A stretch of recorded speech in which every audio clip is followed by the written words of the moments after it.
Bonjour et bienvenue sur Apprends avec Elisa.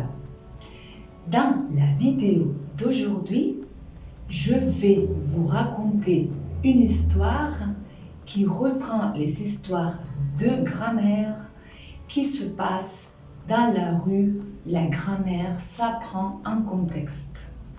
Alors, cette rue qui est placée dans le quartier de la grammaire, elle est peuplée par tout le bataillon, par tous les soldats qui protègent Madame la Reine, qui est la phrase. Alors, dans la vidéo d'aujourd'hui, je vais vous parler des gardes du corps de Madame la phrase. Madame la phrase, je vous le rappelle, elle est la reine du quartier de la grammaire.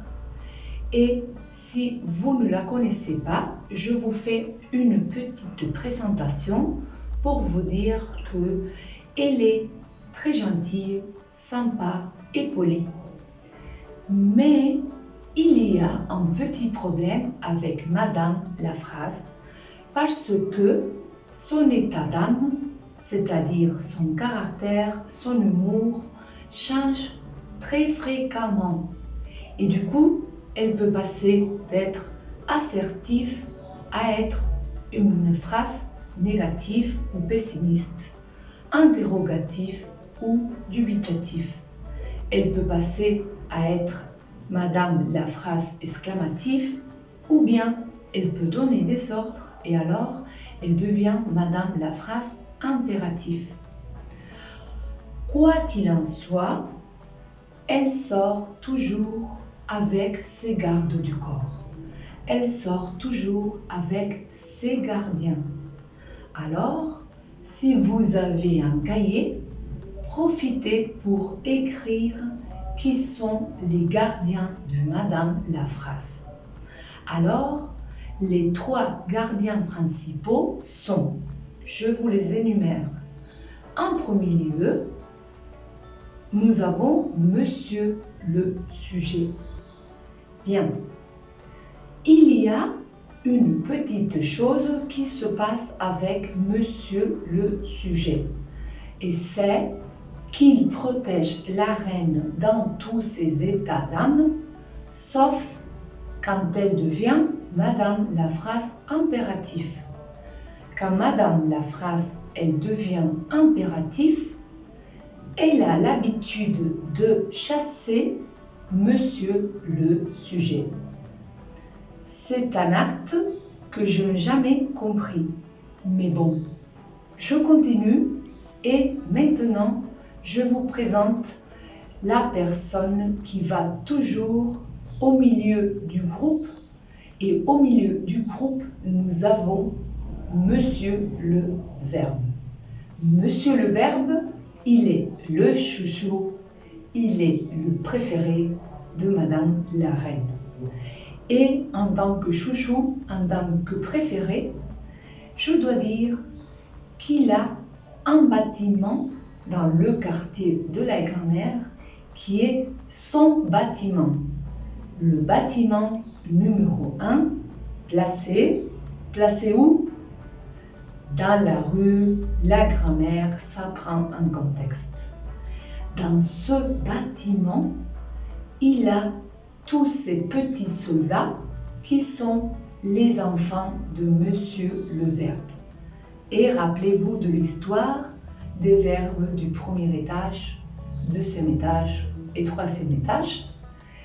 Tous ces verbes, ce sont les enfants de Monsieur le Verbe. Bon, il va toujours au milieu du groupe. Mais, de temps en temps, il y a quelques gens qui se placent devant et derrière lui. Vous vous rappelez qui peuvent être ces gens? Je vous le dis. Parfois, il y a le couple ne et pas qui se place devant et derrière le verbe. Et vous savez quand est-ce que ce couple se met devant et derrière monsieur le verbe? Je vous le dis, ne quittez pas.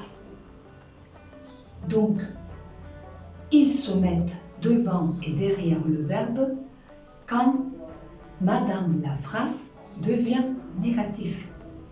N'oubliez pas, ne et pas, c'est le couple gardien de la reine placé devant et derrière monsieur le verbe.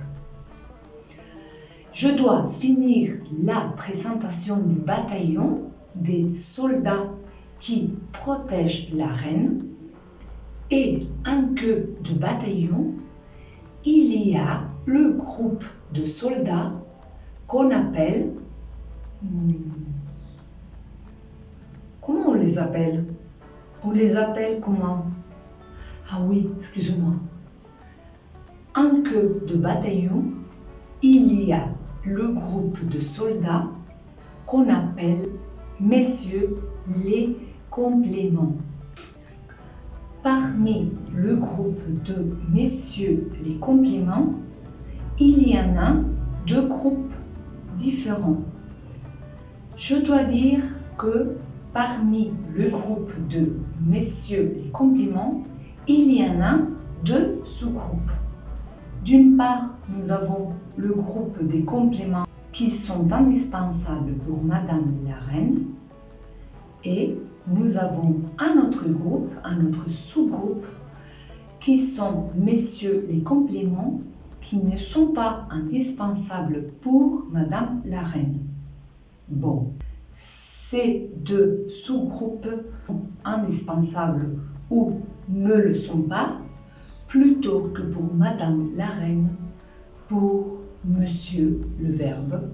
Je vous rappelle qu'il est au milieu du bataillon et qu'il est le chouchou de la Reine. Il est le préféré. Bon, je viens de vous présenter tous les soldats qui accompagnent la Reine. Parmi ces soldats, je dois dire que messieurs les compléments, comme ils ferment le bataillon, comme ils sont en queue du bataillon, ils sont les soldats qui travaillent le plus. Ils travaillent le plus et ils travaillent beaucoup. Ils travaillent beaucoup et très durement. Cela signifie que très souvent, ils sont fatigués et vu qu'ils travaillent beaucoup, ils ont besoin de repos. Alors, ça signifie quoi? Madame la Reine perd son bataillon? Madame la Reine, elle le perd? Pas du tout. Vous savez quoi? Messieurs les compléments sont des soldats très intelligents.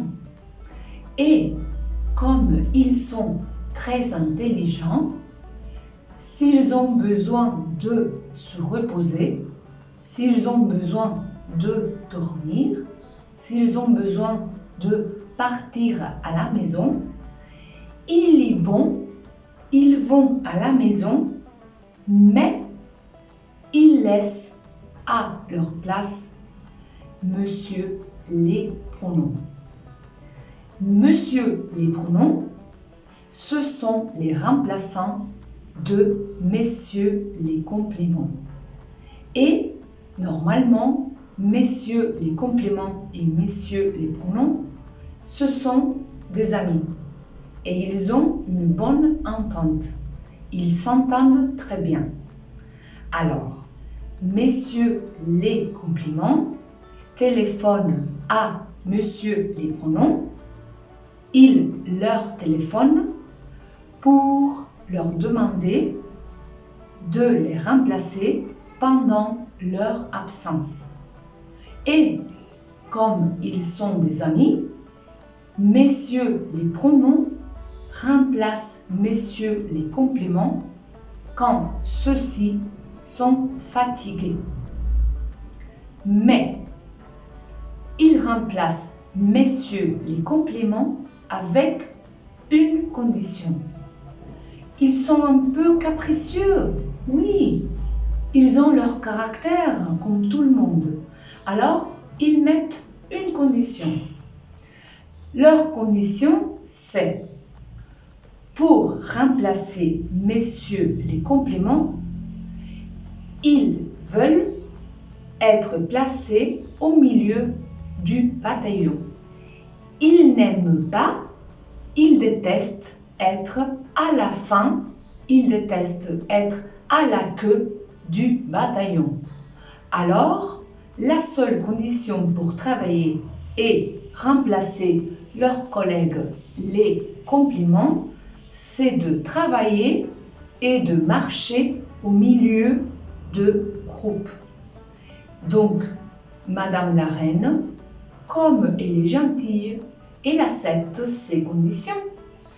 Et quand messieurs les compléments vont à la maison pour dormir, messieurs les pronoms se placent devant monsieur les verbes qui acceptent évidemment qu'on occupe sa place quand messieurs les compléments se reposent. Comme vous pouvez voir, Madame la phrase a toujours des surveillants, des gardiens qui la protègent. Que ce soit messieurs les compléments ou messieurs les pronoms, peu importe. Elle est toujours entourée, protégée par ses gardes du corps. Hurrah! Dupi! Les pronoms! Ils viennent ici pour remplacer monsieur les soldats. La reine, elle est gentille parce qu'elle donne du travail à tout le monde. Vous voulez connaître monsieur les pronoms? Allez-y. Prenez note, écrivez leurs noms dans votre cahier. D'accord?